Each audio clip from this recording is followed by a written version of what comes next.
जय हिंद। नमस्कार दोस्तों, मैं विराट चौधरी। स्वागत है आपके अपने यूट्यूब चैनल कमांड अकेडमी में। दोस्तों आज का ये वीडियो बहुत ही ज़्यादा डिमांड रहती है इस वीडियो की, क्योंकि जब भी मैं मैथ और रीजनिंग की क्लास लेता हूँ तो बहुत सारे बच्चे बोलते हैं कि सर बेसिक से पढ़ाओ, या जब बेसिक से पढ़ाता हूँ तो भी उनको समझने में काफ़ी प्रॉब्लम होती है। जब भी मैं क्लास में पूछता हूँ वापस के समझ में आया, तो कम से कम काफ़ी बच्चे ऐसे होते हैं जो पहली बार जो तैयारी कर रहे हैं उनको गणित कम समझ में आती है, उनका दिमाग कम चलता है। लेकिन इसका मतलब ये नहीं कि वो कमज़ोर है। नहीं लाड लो, कमज़ोर नहीं हो आप।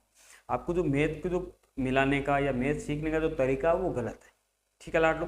आप क्या करते हैं, काफ़ी बड़े बड़े जो मैथ का जो लेवल चलता है जहाँ पर, या काफ़ी बड़ा जो लेवल चलता है वहाँ पर वीडियो देखते हो, वो आपकी समझ से बिल्कुल परे होता है, क्योंकि आपको उसका बेसिक या जड़ नहीं पता, या वो कहाँ से शुरू होती है वो चीज़ें नहीं पता। तो आज मैं आपको इस वीडियो में बताने वाला हूँ कि सबसे बेसिक से आप मैथ कैसे पढ़ सकते हो और किस प्रकार से आप गणित को धीरे धीरे धीरे मैथ को अच्छी कर सकते हो। आप अगर आप पहली बार तैयारी कर रहे हो या आपको मैथ बिल्कुल समझ में नहीं आती है, आपकी सबसे बड़ी ज़िंदगी की समस्या अगर मैथ है, तो आज के बाद वो समस्या नहीं रहेगी दोस्तों। तो आज मैं जो चीज़ें आपको बताने वाला हूँ लाडलो, उनको अच्छे से देखना है। ठीक है। सबसे पहले गणित या मैथ पढ़ने का सबसे आसान तरीका कौन सा होता है, ये सबसे ज़्यादा क्वेश्चन रहता है। बच्चे बोलते हैं कि सर मैथ समझ में कम आती है, मेरी बहुत वीक है। सबसे ज़्यादा क्वेश्चन रहता है कि सर वीक बहुत है मेरी मैथ। ठीक है। जब भी कोई भी बच्चा मेरे को व्हाट्सएप पे मैसेज करता है कि गुरुजी मैथ बहुत वीक है, आप जीरो लेवल से पढ़ाओ, अब उन चाहे कितने भी जीरो लेवल से पढ़ा लो। देखो, सबसे अगर आसान तरीका मैथ का मैं आपको बताऊं, मैथ सीखने का लाड लूँ, सबसे आसान, ज़्यादातर जो आर्ट्स वाले बच्चे होते हैं, जो 10th क्लास में काफ़ी कमज़ोर बच्चे होते हैं, उनको ये प्रॉब्लम होती है। तो फिर वो बोलते हैं कि सर सूत्र से क्वेश्चन हल करना सीखें, या ट्रिक से क्वेश्चन हल करना सीखें, या बेसिक पढ़ें। तो दोस्तों सबसे पहले मैं आपको बता दूं, अगर आप पहली बार मैथ पढ़ रहे हैं तो सबसे ज़्यादा आपको ज़रूरी है वो है बेसिक। ठीक है। जब तक आपका बेसिक क्लियर नहीं होगा, आपकी ट्रिक काम में नहीं करेगी। ठीक है। जब तक आपका बेसिक क्लियर नहीं होगा, जब तक आपकी ट्रिक काम नहीं करेगी, वो ट्रिक या सूत्र एक ही बात है, सूत्र बोल सकते हो या ट्रिक बोल सकते हो, वो एक ही बात है। ठीक है। तो जब तक आपका बेसिक क्लियर नहीं होगा तब तक वो किसी भी काम की नहीं है लाड लो। इसलिए सबसे पहले आपको क्या करना है, सबसे पहले आपको बेसिक मजबूत करना है। बेसिक मजबूत कैसे करेंगे लाड लो, अब मैं आपको बताऊं कि बेसिक अगर आप मजबूत करोगे तो कैसे करोगे। ज़्यादातर जैसे आप क्या है, सबसे पहले सीधी प्रश्नावली पर उतर जाते हो, नहीं ऐसा नहीं। सबसे पहले आपको संख्या पत्ती, जिसमें कि भाजकता के नियम हो गए, ठीक है, और भी इस प्रकार के सरलीकरण, यहां से शुरुआत करनी है। ठीक है। पहले आपको सबसे पहले जैसे वर्ग सीखने हैं, वर्ग निकालने की मैंने आपको तरीका बताया था। उसके बाद में कुछ आपको घन याद होने चाहिए, घन निकालने का भी तरीका पता होना चाहिए कि किस प्रकार से घन निकलेगा। वर्ग हो गए, घन हो गए, साथ में टेबल आपको कम से कम 20 या 20 से ज़्यादा की जो टेबल होती है वो याद होनी चाहिए, यानी पहाड़े आपको याद होनी चाहिए। ठीक है। दूसरी, आपको बार बार जब भी आप करोगे कोई भी क्वेश्चन, तो आप धीरे धीरे जब मैथ में आओगे तो आपकी मल्टीप्लाई करने की जो क्षमता है वो अच्छे से हो जाएगी। इससे पहले आपको ये चीज़ें सीखनी है कि मल्टीप्लाई करने का जो नियम होता है बोर्ड मास का, वो किस प्रकार से होता है, आप सभी को पता होना चाहिए। जो बोर्ड मास का नियम होता है ना, तो वो आपको पता होना चाहिए। ठीक है। सबसे पहले ये चीज़ें आपको पता होनी चाहिए। तो इस प्रकार से, किस प्रकार से सबसे पहले गुना होगा, भाग होगा, क्या होगा, ये चीज़ें आपके पहले दिमाग में रहनी चाहिए लाडलो। ठीक है। यहाँ से आप सीखोगे।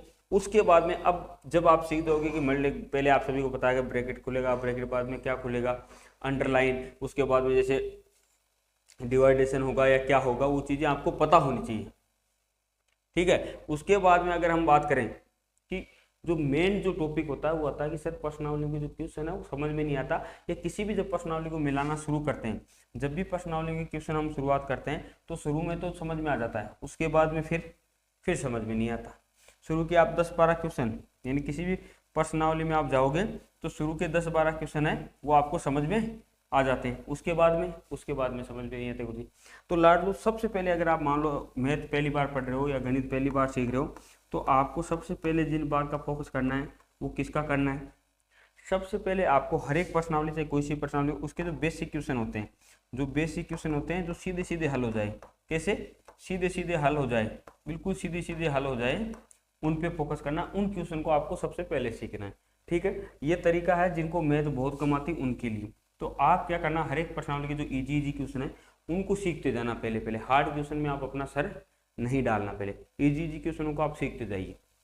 उससे क्या होगा, एक तो हर एक प्रश्नावली का जो आपका बेसिक होता है, उसका जो बेसिक प्लेटफॉर्म होता है वो क्लियर हो जाएगा, यानी उसमें जो मूल सूत्र लगते हैं। जैसे अगर मान लो हम साधारण ब्याज पढ़ रहे हैं, अगर मान लो हम साधारण ब्याज पढ़ रहे हैं, तो साधारण ब्याज के बराबर क्या होता है, साधारण ब्याज बराबर क्या होता है, मूलधन इंटू दर इंटू समय बटा। तो ये चीजें बेसिक है और ये कहाँ क्लियर होगी आपकी, जब आप हर एक प्रश्नावली की जो बेसिक चीजें हैं वो सीखोगे। तो सबसे पहले आपको है ना हार्ड क्वेश्चन की तरफ नहीं जाना है, सबसे पहले आपको जो सबसे आसान है, ठीक है, सबसे आसान चीजें आपको क्लियर करनी है। धीरे धीरे क्या होगा कि जब ये इजी जो क्वेश्चन होते हैं या जो सरल क्वेश्चन आपके समझ में आने लगेंगे, उससे एक तो आप में आएगा कॉन्फिडेंस क्वेश्चन हल करने का, दूसरा एक आपकी जो मैथ की प्रैक्टिस है ना वो बढ़ेगी। मैथ की प्रैक्टिस आप हर रोज मल्टीप्लाई डिवाइडेशन ये करोगे, ठीक है, डिवाइडेशन हो गया, ये सब चीजें आप करोगे। तो इस बात के लिए आपको ये ध्यान रखना है कि जैसे मल्टीप्लाई हो गया, डिवाइडेशन हो गया, उसके पास में एडिशन है, माइनस है, तो ये चीजें जब आपके दिमाग में आएगी ना लाड लो, तो ये इनकी करने की जो क्षमता है वो बढ़ जाएगी। साथ ही जैसे आपको वर्ग याद कर हो जाएंगे, बहुत सारे घन हो जाएंगे, ठीक है, ये चीजें आपको याद हो जाएगी धीरे धीरे धीरे धीरे जब प्रैक्टिस करोगे। तो उससे एक तो आप में कॉन्फिडेंस लेवल आपका बढ़ेगा, उसके साथ में आपकी जो मैथ मिलाने की जो क्षमता है वो बढ़ेगी, मैथ में आपका सर दर्द नहीं करेगा, ठीक है। इजी इजी क्वेश्चन जब से आपको सॉल्व होते रहेंगे तब तक आपको उसको पढ़ने का दिल करेगा। तो शुरुआत आपको यहीं से करनी है, ठीक है। सबसे जो आसान तरीका होता है सीखने का वो यही होता है कि सबसे पहले आपको क्या करना है, सबसे पहले आपको लाड लो क्या करना है, सबसे पहले हर एक प्रश्नावली चाहे कोई सी भी प्रश्नावली हो तो उसका क्या करना है, बेसिक यानी उसमें जो बेसिक चीजें होती है, चाहे चक्रवृद्धि ब्याज हो, साधारण ब्याज हो, अनुपात समानुपात हो, जिस प्रकार से आप सभी को पता है कि ए अनुपात बी समानुपात सी अनुपात डी। अब आपको पता होना चाहिए कि बी इंटू सी बराबर होता है, यानी ए डी बराबर क्या होता है बी सी। ये चीजें आपको पता होनी चाहिए और ये कब पता होगी, जब आप हर एक प्रश्नावली का बेसिक आपको पता होगा। तो जब आपको ये बेसिक पता हो जाएगा तो कोई भी टीचर यानी चाहे कोई भी टीचर मैथ वाला वो पढ़ाएगा तो आपको उसकी जड़ पता रहेगी और वो टीचर किस स्पीड से जो क्वेश्चन सोल्व कर रहा है उसके पीछे कहीं ना कहीं ये लॉजिक लगा है, आप आसानी से समझ जाओगे। तो इस बात को ना भूले, ठीक है। सबसे पहली बात तो आपको इस बात को कतई नहीं भूलना है, ठीक है। इस प्रकार से आप धीरे धीरे जब पढ़ना शुरू करोगे आपको कई वर्ग संख्याएं गुणनफल ये चीजें याद हो जाएगी, घन घनाभ ये चीजें जब घन हो गया या किसी संख्या का वर्ग है याद होंगे। तो ठीक है, इसी प्रकार से आपको धीरे धीरे क्वेश्चन हल होने लग जाएंगे और आपका दिल लगने लग जाएगा किसमें, मैथ सोल्व करने में। उसके साथ में आप रीजनिंग भी सोल्व करोगे, ठीक है, रीजनिंग भी सोल्व करोगे। तो रीजनिंग सोल्व करने में क्या समस्या रहती है सबसे ज्यादा, देखो मैथ जैसे आपकी क्लियर होगी, जैसे जैसे आपकी मैथ क्लियर होगी ये मान के चलिए कि रीजनिंग आपकी उतनी तेज हो जाएगी, ठीक है। रीजनिंग के लिए तो कोई ट्रिक है ही नहीं, रीजनिंग तो बेसिक सा फंडा है कि आपकी सामान्यता जो आपकी दिमाग होती है उसकी जांच होती है। तो उसमें कौन सा फंडा लगा है वहीं प्रश्न में उत्तर होता है और उत्तर वहीं से देना है, अलग से तो कहीं से पैदा करना नहीं है। क्वेश्चन में कोई ना कोई फॉर्मूला लग रखा है, ठीक है, फॉर्मूला लग रखा है तो उसी पे फोकस करना है।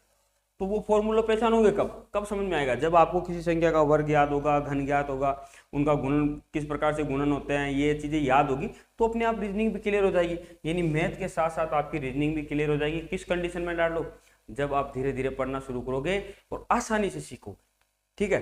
तो सबसे आसान तरीका क्या है, सबसे आसान तरीका है कि सबसे पहले आप जो भी प्रश्नावली पढ़ते हैं उसकी सबसे जो बेसिक है सिर्फ उसको सीखने की कोशिश करें।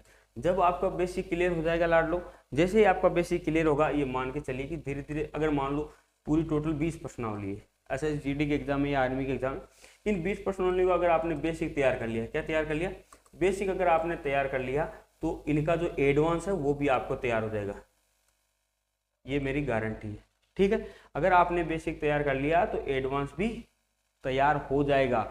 और जैसे ही आपने इन 20 प्रश्नावलियों का बेसिक तैयार किया तो गारंटी है मेरे कि रीजनिंग का पेपर में आप ये मान के चलो 25 में से आपके 20 नंबर आने लग जाएंगे, क्योंकि रीजनिंग तो बेसिक है, वो तो बेसिक से रिलेटेड होती है। तो यहीं पे आपका एक चीज तो खत्म हो जाती है। तो इस बात को कतई नहीं भूलना कि आपका जो बेसिक होता है मैथ का या किसी भी सब्जेक्ट का वो सबसे बेस्ट होता है। इसीलिए सबसे पहले आपको बेसिक सीखना है और पहले स्टेप से सीखना है दोस्तों, ठीक है। जय हिंद, जय भारत।